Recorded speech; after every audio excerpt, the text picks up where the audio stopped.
Today we're going to be talking all about the home closing process. Now, one little side note here, obviously wherever you're listening, there may be different rules and different processes depending on what state you're in. I'm in New Jersey, so I will be talking about some of the things that happen in a typical sale, but also giving a little bit further information for what goes on in New Jersey.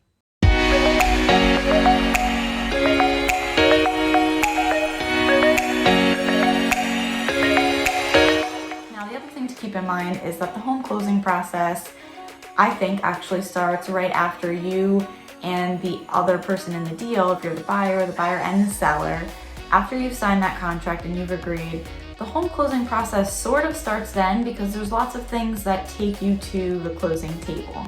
And there's also lots of things that can happen that kind of upend a deal and make someone, either the buyer or the seller, cancel the deal.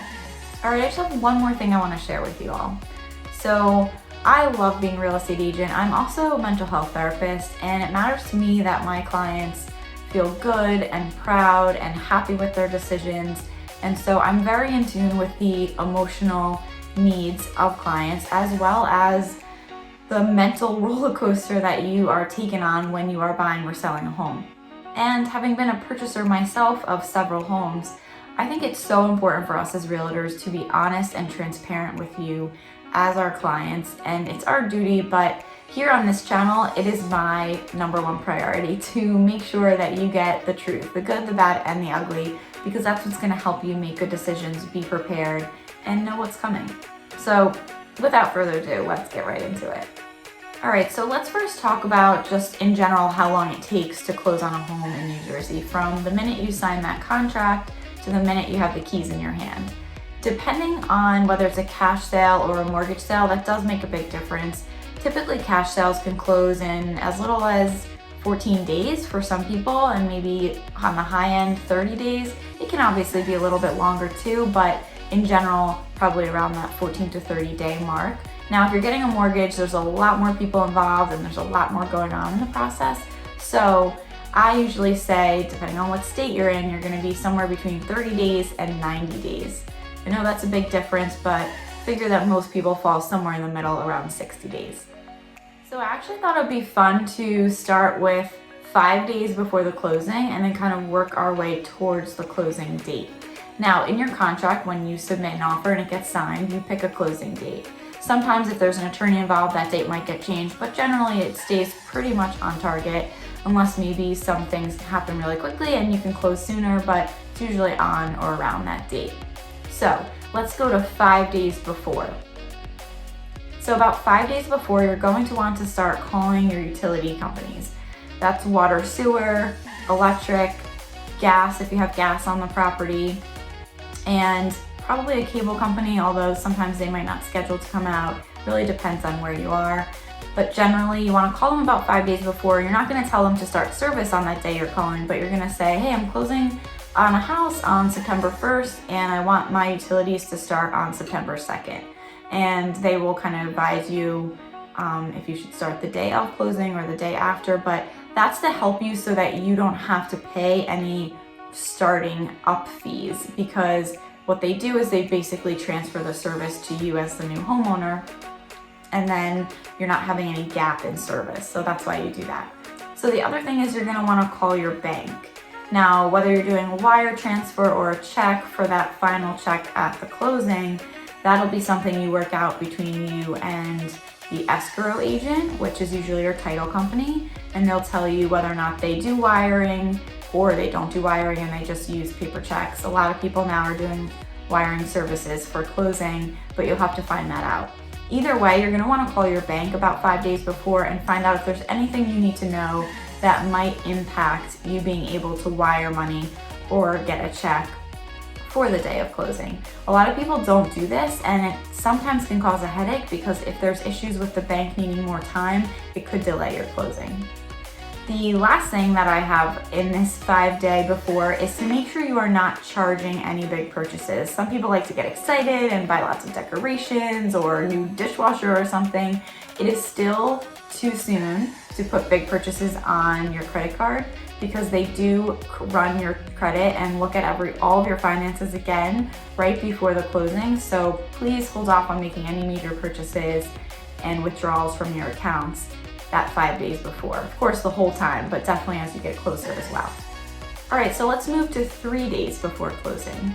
So 3 days before closing, you're gonna get a couple of different documents called the closing disclosure. And what that does is outlines all of the financial parts of the actual closing on the home. So it'll have the realtor fees, it'll have how much is expected for you to show up at closing, it has all the prorations.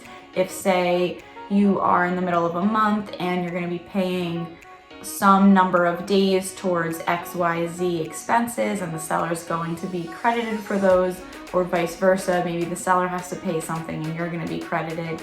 All those numbers are broken down line by line, and you can ask questions. I highly recommend that you do ask questions to understand what's in there to make sure everything is accurate. Next, you're going to set the final walkthrough day and time. Now, you could also do this sooner, but about a week or 3 days before, you're going to want to make sure that you communicate with your real estate agent, and if they're a good agent, they'll be reaching out to you. But about 3 days before, you'll set a walkthrough date, and usually that's the day of, and that's when you walk through the home and make sure everything looks as it is supposed to look. If there were any repairs that were supposed to be done, you check on those. I also recommend just turning on all of the appliances and the lights and making sure that nothing new has happened in terms of things that might need to be repaired. So it is helpful to make sure the stove is working, make sure the oven turns on, make sure the washing machine turns on, different things like that, because it is important for you to know if there is anything that's not working on the day of closing, because after the closing, you can't go back to the sellers and say, hey, the dishwasher's actually not working, because you've already closed on the home. Now that's your problem. So that's a day of thing that you would want to do. So I always say to my buyers, like, look, it's important for you to bring the list of items that might have been agreed upon to change, adjust, or repair, so that we can go through those and make sure everything is up to your standards. So some people like to actually do the walkthrough maybe the day or the night before, and you can do that, but just keep in mind that you do run the risk that if something were to happen overnight, and if you didn't go back to the property the day of before you signed all the documents, you're technically responsible for anything. So let's say there's a huge storm and a tree falls on the house and you didn't know, eek, that's now your problem. That's something would happen between the time you do your walkthrough and the time you go to the closing table. About 3 days before is also when you should hopefully be notified of the day, time, and location of your closing. Typically, the closing will happen at either an attorney's office if you're using an attorney, or escrow agent, which is usually the title company. And hopefully that's close to your home. People sometimes have to drive pretty far distances. Hopefully it's close by. And that day and time is usually set about 3 days before, because things happen really fast in real estate, but they also happen kind of slow.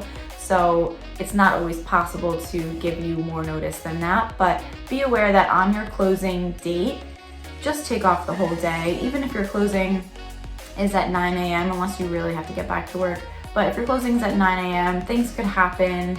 It might be hard to get into work a little bit later, or if you have an afternoon closing, it's better to do that walkthrough inspection in the morning. So I always just recommend to clients that it's better just to take the whole day off. Plus, it's an exciting day, and you might want to go celebrate and get a meal or a drink, or just go to the house and sit there and enjoy the fact that you just purchased your first home, or maybe your third home. Whatever it may be, it's still exciting. All right, so on the day before, you're gonna wanna make sure that anything on that closing disclosure that you had a few days before, if it has changed, you wanna just get notified of that. So I always recommend just reaching out to your escrow agent, like I said, usually the title company, and just asking them, has anything changed about the closing disclosure? Can I have the most updated one? If so, hopefully it's all stayed the same and you don't have to review, but if you do, just give yourself enough time to make sure everything on there still looks accurate. You just confirm again with your agent that the walkthrough is the next morning or afternoon, whenever it might be. Make sure you have your list ready for things that you're going to check. And the day before is sometimes when wire transfers happen. And again, you'll want to be in communication with your escrow agent and also your lender and also your real estate agent. Never ever send anything through email or a link that you get through email. There's a lot of fraud happening, so you always want to be on the phone with the person that has been identified as your escrow agent if you are going to be wiring money, and making sure that your bank is also in communication at the same time so that everybody's sort of on the same page, or maybe even on a conference call, so that when those monies are getting processed and transferred, you know that they're not going to some overseas location and losing all that money in an instant, because it does happen. So always, always, always be on the phone with someone and verify that things that are happening should be happening. I can tell you that I unfortunately have heard horror stories, and in some cases it's almost impossible to get your money back. So please be aware that making sure you're on the phone with someone that you know is part of the transaction telling you what to do is actually part of your process. All right, so the day of closing is super exciting. You're about to get into your new home, and you're, I'm sure, just having all these crazy feelings, some excited, some nervous. And again, we go through that walkthrough inspection with your realtor, and that takes typically about an hour or so, depending on how big the home is.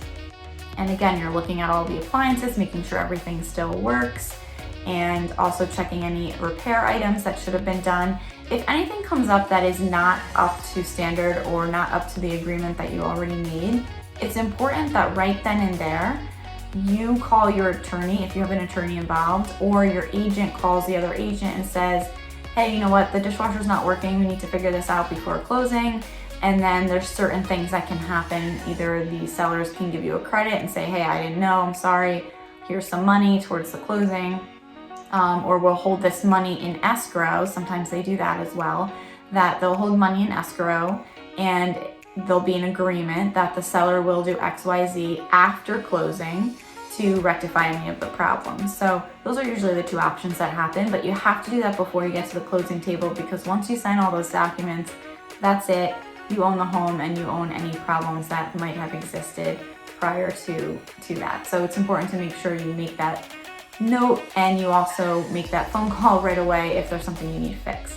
All right, so now the exciting part, we get to the closing table. So I'm going to go through exactly who is at the closing, where the closing occurs, how it occurs, what happens there, and when you actually get to move into your home. So let's do it. Okay, so who attends the closing? Obviously you do, and most closings happen in person, especially for the buyers. There's more and more, especially since the pandemic, there are more and more sellers who actually don't attend a closing or go in person to sign any documents. It's all done electronically now, which is crazy. And hopefully the trend can keep going for buyers, but typically right now, lenders, especially if you're getting a mortgage, lenders require a wet signature. So the days of not going into an office are not here yet, but probably not that far away. So the people who sit at the table vary depending on where you are and what the situation is. So you'll probably have definitely your real estate agent with you. You'll be there, or anyone else that is purchasing the home, because you have to all sign, like I said, wet signatures. You'll probably have an escrow agent who is actually processing and handling the actual closing process at that table. And you may have your lender, although most lenders don't attend anymore.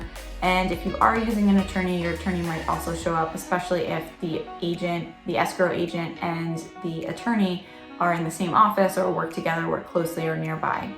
Your attorney likes to, and your real estate agent and your escrow agent, the people that you've been talking to all this time, do like to see you on the last day. It's a nice way to kind of round out the relationship and wish you luck on your new journey in your new home. So you'll see those people, or at least some of those people, at the closing table. So where does the actual closing happen? So it can also vary depending on the situation. So normally you'll see closings happening at the title company.